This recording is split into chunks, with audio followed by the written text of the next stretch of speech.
Hello friends, आज हम लोग standard 10th science and technology part 2 का lesson number 1 heredity and evolution इसको स्टार्ट करेंगे। तो इसके अंदर शुरू में कुछ सब टॉपिक्स दिए हुए हैं। क्या क्या है इस लेसन में? पहला है हेरिडिटी एंड हेरिडिटरी चेंजेस, दूसरा है ट्रांसक्रिप्शन, ट्रांसलेशन एंड ट्रांसलोकेशन, तीसरा टॉपिक है एवोल्यूशन, चौथा एविडेंसेस ऑफ एवोल्यूशन, पांचवा Darwin's theory of natural selection, उसके बाद लेमार्किज्म, उसके बाद है स्पीशिएशन और लास्ट में है ह्यूमन एवोल्यूशन। ये सारे टॉपिक्स हम इस लेसन में पढ़ने वाले हैं। तो स्टार्ट में इन्होंने दिया है कैन यू रिकॉल, यानी 9th स्टैंडर्ड में हमने कुछ पढ़ा है उसका रिवीजन कर लेते हैं। फर्स्ट है Which component of the cellular nucleus of living organisms carries hereditary characters? Cell के अंदर जो न्यूक्लियस है उसके अंदर कौन से कंपोनेंट में हेरिडिटरी कैरेक्टर्स होता है? तो हम ये 9th स्टैंडर्ड में पढ़ चुके हैं कि न्यूक्लियस के अंदर क्रोमोसोम्स होते हैं जो हेरिडिटरी कैरेक्टर्स यानी जीन्स को कैरी करते हैं। Chromosomes are made up of genes and each gene control a character in the body. Number 2, what do we call to the process of transfer of physical and mental characters from parents to the progeny? ये जो process है जिसमें physical और mental characters transfer होते हैं parents से उनकी progeny यानी उनके चिल्ड्रन में, तो इस प्रोसेस का नाम क्या है? हेरिडिटी। हमने लेसन पढ़ा था हेरिडिटी एंड वेरिएशन, उसमें ये सारी चीजें आई थी। Number 3, which are the components of the DNA molecule? अब डीएनए मॉलिक्यूल और डीएनए स्ट्रक्चर को 9th स्टैंडर्ड में हमने बहुत डिटेल में स्टडी किया है। डबल हेलिक्स स्ट्रक्चर होता है, 2 स्ट्रैंड्स होते हैं, कॉइल्ड होता है और उसके जो साइड्स होते हैं उसके अंदर फॉस्फेट और शुगर मॉलिक्यूल होता है और बीच का जो लैडर होता है वहां पर नाइट्रोजनस बेसेस होते हैं। 4 टाइप के नाइट्रोजनस बेसेस है, एडिनिन, गुआनिन, साइटोसिन और थाइमिन। ये सब हम 9th स्टैंडर्ड में पढ़ चुके हैं। और एक न्यूक्लियोटाइड क्या होता है? एक शुगर मॉलिक्यूल, एक फॉस्फोरिक एसिड और एक नाइट्रोजनस बेस, ये 3 को मिलाकर एक न्यूक्लियोटाइड होता है। तो क्योंकि 4 टाइप के नाइट्रोजनस बेसेस है इसके लिए न्यूक्लियोटाइड भी 4 टाइप के होते हैं। Adenine nucleotide, guanine nucleotide, cytosine nucleotide and thymine nucleotide. ये हम 9th स्टैंडर्ड में पढ़ चुके हैं। तो अब पहला टॉपिक है heredity and hereditary changes. You know that heredity is the transfer of biological characters from one generation to another via genes. तो ये heredity का definition है transfer of biological characters, यानी एक कैरेक्टर क्या हो सकता है? स्किन का कलर क्या होगा, आइज का कलर क्या होगा, हेयर का कलर क्या होगा, हेयर का शेप क्या होगा, ऐसे बहुत सारे हजारों कैरेक्टर्स है। ये एक एक कैरेक्टर के लिए एक एक जीन होता है। इस जीन के थ्रू ये कैरेक्टर पेरेंट से प्रोजेनी में ट्रांसफर होता है। इस प्रोसेस का नाम है हेरिडिटी। अब इस फर्स्ट पैराग्राफ में कुछ बहुत सारे साइंटिस्ट्स का नाम आएगा और उन्होंने क्या क्या काम किया वो आएगा। तो हमको ये याद रखना है, बहुत इंपॉर्टेंट है। मैच द फॉलोइंग में आ सकता है या फिल इन द ब्लैंक्स में आ सकता है। तो चलो हम लोग एक एक साइंटिस्ट और उनका काम देखते हैं। तो पहले किस साइंटिस्ट का नाम आया? Johan Gregor Mendel. 9th standard में हम बहुत डिटेल में पढ़ चुके हैं। Monohybrid cross, dihybrid cross, genetics के बहुत सारे इन्होंने एक्सपेरिमेंट्स किए थे। तो ये पायनियर है मॉडर्न जेनेटिक्स के। तो Johann Gregor Mendel is pioneer of modern genetics. तो हमको ये याद रखना है। मैच द फॉलोइंग में भी आ सकता है, फिल इन द ब्लैंक्स में भी आ सकता है। Around the period of 1886 it took a long time for him to understand the conclusions of his research about heredity. अब इन्होंने क्या रिसर्च किया था? 9th स्टैंडर्ड में हम बहुत डिटेल में पढ़ चुके हैं। पी प्लांट का क्रॉस किया था और उसमें से बहुत सारी चीजें उन्होंने बताई थी। फर्स्ट फिलाइल जनरेशन, सेकंड फिलाइल जनरेशन, क्या चेंजेस होते हैं। लेकिन उस वक्त में क्योंकि जीन्स, क्रोमोसोम्स ये सब डिस्कवर नहीं हुए थे तो ये रिजल्ट समझने में उनको बहुत टाइम लग गया। बल्कि उस जमाने में नहीं समझ पाए वो लोग, आगे जाकर समझ में आया। तो बाद में इनको फादर ऑफ मॉडर्न जेनेटिक्स का टाइटल मिला उनकी रिसर्च के ऊपर।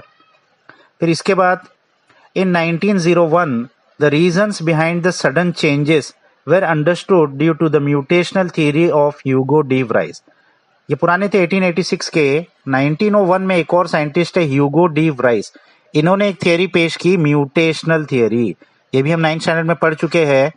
जब जीन्स ट्रांसफर होते हैं तो अगर उसके अंदर से कोई एक न्यूक्लियोटाइड भी चेंज हो गया, म्यूटेशन, अगर कुछ चेंज होता है तो उसको कहते हैं म्यूटेशन, तो उसके वजह से वो प्रोजेनी में भी चेंजेस हो जाते हैं।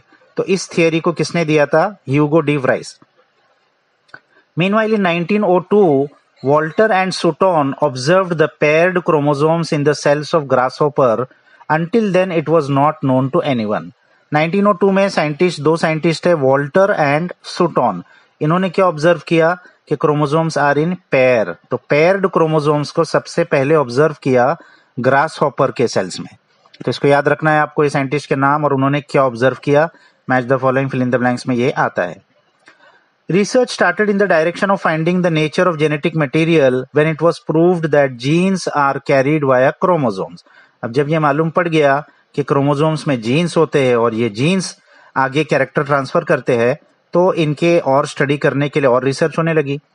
Through which 1944 trio of scientists Oswald Avery, Maclean McCarthy and Colin MacLeod proved that except viruses, all living organisms have DNA as genetic material. अब 1944 में ये तीन साइंटिस्ट, इनके नाम आपको याद रखना है, इन्होंने क्या डिस्कवर किया कि all living organisms have DNA as genetic material except virus. सारे ही लिविंग ऑर्गेनिज्म में डीएनए होता है जिससे वो कैरेक्टर्स ट्रांसफर होते हैं, वायरस में नहीं होता। In 1961, the French geneticists Francois Jacob and Jacques Monod proposed a model for process of protein synthesis with the help of DNA in bacterial cells. अब ये दोनों के नाम भी याद रखना है, फ्रैंकोइस जेकब और जैक मोनार्ड। इन्होंने क्या प्रपोज किया? Model of process of protein synthesis. अब नेक्स्ट हम प्रोटीन सिंथेसिस पढ़ने वाले हैं। सिंथेसिस यानी फॉर्मेशन, प्रोटीन बॉडी में कैसे फॉर्म होता है उसका मॉडल इन्होंने प्रपोज किया। तो इन दोनों का नाम भी आपको याद रखना है। It help to uncover the genetic codes hidden in DNA. तो इससे हमको डीएनए के अंदर जो जेनेटिक कोड है छुपा हुआ वो मालूम पड़ा। वो क्या जेनेटिक कोड है? हम 9th स्टैंडर्ड में पढ़ चुके हैं। वो जो न्यूक्लियोटाइड्स अरेंज है, एडेनिन, ग्वानिन, साइटोसिन, थाइमिन, ये अलग अलग अल्फाबेट्स, जैसे इंग्लिश के अल्फाबेट्स 26 है, लेकिन उसको अलग अलग तरीके से अरेंज करके हम पूरी बुक बनी हुई है। तो इसी तरीके से ये बेसिस तो 4 है, लेकिन इसको अलग अलग तरीके से कॉम्बिनेशन से अरेंज करके ये पूरा चेन बनता है जिसका नाम है genetic code. Thereby the technique of recombinant DNA technology emerged, which has vast scope in the field of genetic engineering. तो इससे recombinant DNA, recombinant यानी रिकम्बाइन करना, डीएनए में कुछ चेंजेस करना, जो मॉडर्न जेनेटिक्स में हो रहा है, ये टेक्नोलॉजी इमर्ज हुई है जिसका आगे बहुत स्कोप है। आगे हम बहुत सारे लेसन्स में इसको डिटेल में पढ़ेंगे। The science of heredity is useful for diagnosis, treatment and prevention of hereditary disorders. अब ये जो हेरिडिटी की साइंस है, इससे क्या क्या हम कर सकते हैं? डायग्नोस कर सकते हैं, ट्रीटमेंट कर सकते हैं और प्रिवेंट भी कर सकते हैं वो डिजीज जो हेरिडिटी की वजह से, यानी माँ बाप से जो बच्चों को आती है, उन डिजीज को स्टडी करके उसको प्रिवेंट भी कर सकते हैं। Production of hybrid varieties of animals and plants. बहुत सारे हाइब्रिड वैरायटीज यानी कुछ प्लांट्स के अच्छे कैरेक्टर्स को कंबाइन करके एक का जीन दूसरे में ट्रांसफर करके नए वैरायटीज हम बना सकते हैं जो ज्यादा हमको फल दे सकते हैं, ज्यादा हमारे लिए फायदेमंद है। And in industrial processes in which microbes are used. और बहुत सारी इंडस्ट्रीज है, ज्यादा करके फूड इंडस्ट्री, जहां माइक्रोब्स यूज होते हैं। दही बनाने के लिए, कर्ड बनाने के लिए लैक्टोबैसिलस यूज होता है माइक्रोब। ऐसे ही बहुत सारे माइक्रोब्स बहुत सारे इंडस्ट्री में यूज होते हैं। आगे पूरा चैप्टर उसके ऊपर आएगा। नेक्स्ट टॉपिक है transcription, translation and translocation. With the help of RNA, the genes present in the form of DNA participate in the functioning of cell. तो जीन्स जो डीएनए में होते हैं वो आरएनए की मदद से सेल के फंक्शनिंग में पार्टिसिपेट करते हैं and thereby control the structure and functioning of the body. और इसी तरीके से वो बॉडी के स्ट्रक्चर को और फंक्शन को कंट्रोल करते हैं अलग अलग प्रोटीन्स बना के। Information about protein synthesis is stored in the DNA. जो इंफॉर्मेशन होता है प्रोटीन सिंथेसिस का वो डीएनए में स्टोर होता है। हमने जेनेटिक कोड पढ़ा है, डीएनए के अंदर जो न्यूक्लियोटाइड्स होते हैं, एडेनिन, ग्वानिन, वो उस तरीके से वो कोड डीएनए में स्टोर होता है। And synthesis of appropriate proteins as per requirement is necessary for the body. और बॉडी में जैसा जैसा रिक्वायरमेंट होती है उसके मुताबिक ये प्रोटीन्स फॉर्म होते हैं। These proteins are synthesized by DNA through the RNA। ये प्रोटीन डीएनए सिंथेसाइज करता है, उसका कोड तो डीएनए के पास है लेकिन आरएनए की मदद से। डीएनए पहले आरएनए बनाता है और आरएनए फिर न्यूक्लियस से बाहर साइटोप्लाज्म में जाके राइबोसोम में ये प्रोटीन बनाता है। This is called as central dogma. तो इसको कहते हैं सेंट्रल डोग्मा। तो what is central dogma, 1 mark का क्वेश्चन आएगा तो हम लिखेंगे these proteins are synthesized by DNA through the RNA. This is called as central dogma. mRNA is produced as per the sequence of nucleotides on DNA। अब mRNA यानी messenger RNA, DNA के पास जो code है वो सबसे पहले एक messenger RNA बनाता है। वो मैसेंजर आरएनए कैसा बनता है? As per the sequence of nucleotides on DNA. DNA के अंदर जो न्यूक्लियोटाइड का सीक्वेंस है, ए जी सी टी जो भी सीक्वेंस होगा, सेम टू सेम उसी का कॉपी एमआरएनए बनता है। ट्रांसक्रिप्शन का ये डायग्राम हम लोग पहले देख लेते हैं, इसके बाद आगे रीड करते हैं। अब इस ट्रांसक्रिप्शन के डायग्राम में आरएनए पॉलीमरेज पीछे दिया हुआ एक सर्कल बना हुआ है। ये एक एंजाइम होता है जो आकर डीएनए को अटैच हो जाता है। और एंजाइम क्या होता है? Enzyme is a bio catalyst, यानी वो केमिकल रिएक्शन में पार्ट नहीं लेता लेकिन उसको स्पीड अप कर देता है। तो इस रिएक्शन को स्टार्ट करके स्पीड अप करने के लिए ये आरएनए पॉलीमरेज होता है। अब डीएनए का स्ट्रक्चर कॉइल्ड होता है, डबल हेलिक्स होता है। ये आरएनए पॉलीमरेज जहां आके डीएनए में ज्वाइन होता है वहां सबसे पहले वो डीएनए अनकॉइल होता है और स्ट्रेट हो जाता है। इसके बाद जो डीएनए के 2 स्ट्रैंड्स है, इनके बीच का जो बॉन्ड है वो ब्रेक हो जाता है और दोनों स्ट्रैंड्स अलग अलग हो जाते हैं, जैसे इस डायग्राम में हमको दिख रहा है। और फिर इसके बाद इन दोनों में से एक स्ट्रैंड यूज होता है एमआरएनए बनाने। ये जो नीचे वाला स्ट्रैंड है ये यूज होगा। अब एमआरएनए बनना शुरू होगा, यहां हमको दिख रहा है। तो एमआरएनए के अंदर जो न्यूक्लियोटाइड का सीक्वेंस होगा वो कॉम्प्लीमेंट्री होगा इस नीचे वाले स्ट्रैंड से। यानी नीचे वाले स्ट्रैंड में अगर पहला न्यूक्लियोटाइड ए है तो adenine always pairs with thymine, तो वहां ऊपर थाइमिन आना चाहिए, लेकिन आरएनए के अंदर थाइमिन नहीं होता, यूरासिल होता है। तो ए जहां होगा वहां उसके कॉम्प्लीमेंट्री यू आ जाएगा। अगर नीचे सी है, साइटोसिन है, तो ऊपर ग्वानिन आ जाएगा। अगर नीचे जी है, ग्वानिन है, तो ऊपर साइटोसिन आ जाएगा। इस तरीके से वो कॉम्प्लीमेंट्री पेयरिंग से ये एमआरएनए बनता चला जाएगा। अब हम लोग यहां रीड करते हैं, mRNA is produced as per the sequence of nucleotides on DNA। Nucleotide में जो डीएनए का सीक्वेंस है सेम उसी मुताबिक mRNA बनता है। Only one of the 2 strands of DNA is used in this process। DNA का एक स्ट्रैंड यूज होता है, नीचे वाला। The sequence of nucleotides in mRNA being produced is always complementary to the DNA strand used for synthesis। तो mRNA के अंदर जो न्यूक्लियोटाइड्स है वो डीएनए का जो स्ट्रैंड यूज हो रहा है उसके कॉम्प्लीमेंट्री हो गए, जैसा अभी हम लोग ने देखा डायग्राम में। Besides there is uracil in RNA instead of thymine of DNA. उसके अंदर सिर्फ एक फर्क हो जाएगा, आरएनए के अंदर यूरासिल होगा, थाइमिन नहीं होगा। थाइमिन की जगह पर यूरासिल हो जाएगा। This process of RNA synthesis is called as transcription. तो आरएनए का फॉर्मेशन का ये जो प्रोसेस है इसका नाम है ट्रांसक्रिप्शन। तो ट्रांसक्रिप्शन का शॉर्ट डेफिनेशन क्या हो गया? The process of RNA synthesis is called as transcription. और अगर डिटेल में 2 मार्क्स के लिए पूछेंगे तो इसको पूरा एक्सप्लेन करके हम लिखेंगे 3-4 लाइन जो यहां दी हुई है। अभी क्या दिया है आगे? The mRNA formed in nucleus comes in cytoplasm. अब mRNA मैसेंजर आरएनए ये फॉर्म तो हुआ न्यूक्लियस में, लेकिन वो न्यूक्लियस से बाहर साइटोप्लाज्म में आ जाता है। It brings in the coded message from DNA. उसके पास डीएनए का कोडेड मैसेज होता है, जो एमआरएनए में न्यूक्लियोटाइड का सीक्वेंस है वही जेनेटिक कोड है। The message contains the codes for amino acids. ये कोड्स किस चीज के होते हैं? एमिनो एसिड्स के।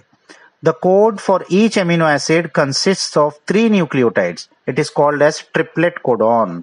तो हर 3 न्यूक्लियोटाइड में एक मैसेज होता है एक अमीनो एसिड का, इसीलिए उसको कहते हैं ट्रिपलेट कोडॉन, यानी 3 का मिला के एक कोडॉन। तो 3 न्यूक्लियोटाइड मिलके एक ट्रिपलेट कोडॉन बनते हैं और वो एक अमीनो एसिड का उसके अंदर मैसेज होता है।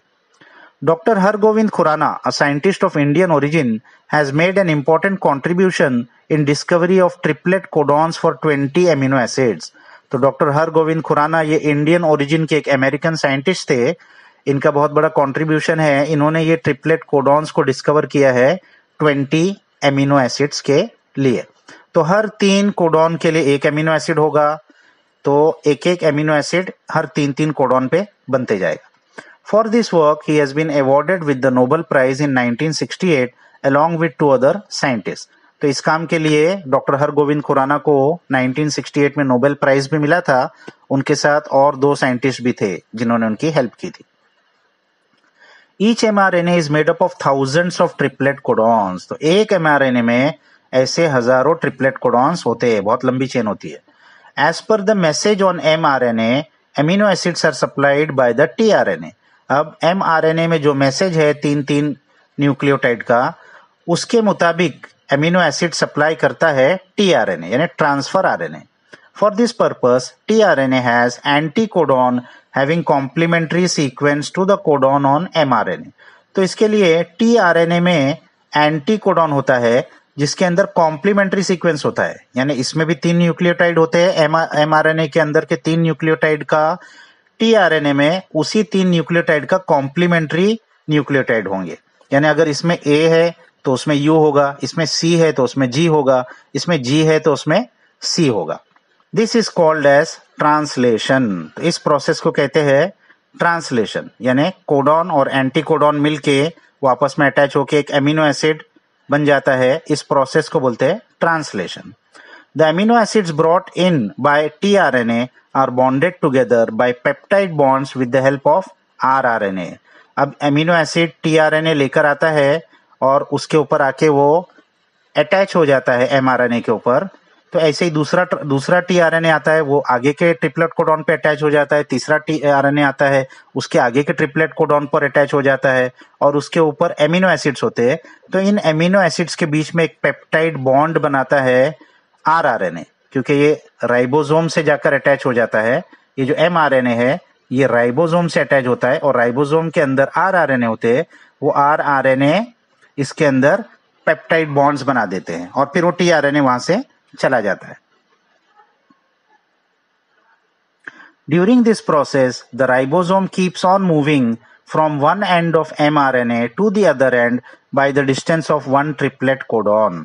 तो इस प्रोसेस में राइबोसोम के साथ में mRNA अटैच होता है, तो राइबोसोम मूव होते रहता है mRNA के एक कॉर्नर से दूसरे कॉर्नर तक by distance of 1 triplet codon. एक tRNA अटैच होता है, उसका पेप्टाइड बॉन्ड बन जाता है, वो tRNA वहां से चला जाता है, तो राइबोसोम शिफ्ट होता है आगे एक कोडॉन के डिस्टेंस से. This is called as translocation. इस मूवमेंट को कहते हैं ट्रांसलोकेशन. यानी वो अपना लोकेशन चेंज करते रहता है राइबोसोम. इस प्रोसेस को ट्रांसलोकेशन कहते हैं. Such many chains come together to form complex proteins.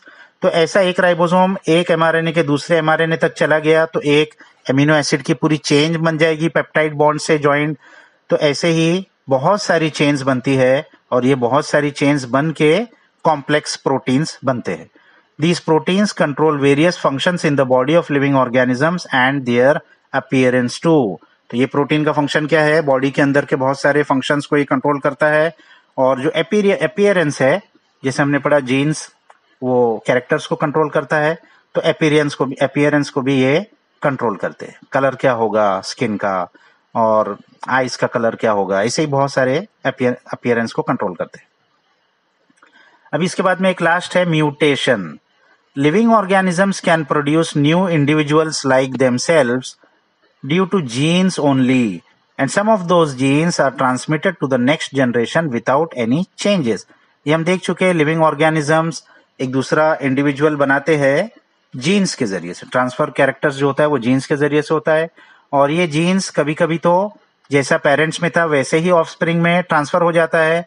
तो वो इसीलिए ऑफस्प्रिंग पेरेंट्स से जैसे होते हैं कुछ कैरेक्टर्स में. Due to this some of the characters of parents are transmitted to the offsprings. इसके वजह से पेरेंट्स के कुछ कैरेक्टर्स तो वैसे ही ऑफस्प्रिंग्स में ट्रांसफर हो जाते हैं जैसे पेरेंट्स में थे. However sometimes sudden changes occur in those genes. लेकिन कभी कभी इन जीन्स में कुछ सडन चेंज हो जाता है. Sometimes any nucleotide of the gene changes its position that causes a minor change which is nothing but the mutation. कभी कभी न्यूक्लियोटाइड एक अपना पोजीशन चेंज कर लेता है तो इसको कहते हैं म्यूटेशन। यहाँ ये डायग्राम बना हुआ है, ये डायग्राम भी एग्जाम में आता है और ये पूछा जाता है कि what is the process shown in this diagram. तो ये ट्रांसक्रिप्शन, ट्रांसलोकेशन, म्यूटेशन, सबके लिए ये डायग्राम्स हमको याद रखना है। सम म्यूटेशंस में बी माइनर बट सम में बी कंसिडरेबल। कुछ म्यूटेशन होते हैं माइनर होते हैं जिससे कुछ खास फर्क नहीं पड़ता है, लेकिन कुछ म्यूटेशन कंसिडरेबल होते हैं, उनसे बहुत मेजर फर्क हो जाता है। जैसे एग्जाम्पल, म्यूटेशन में cause the genetic disorders like sickle cell anaemia.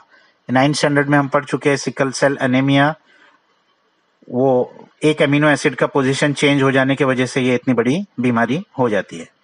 This is everlasting process and it is one of the proof for Darwin's theory of natural selection. ये everlasting process है।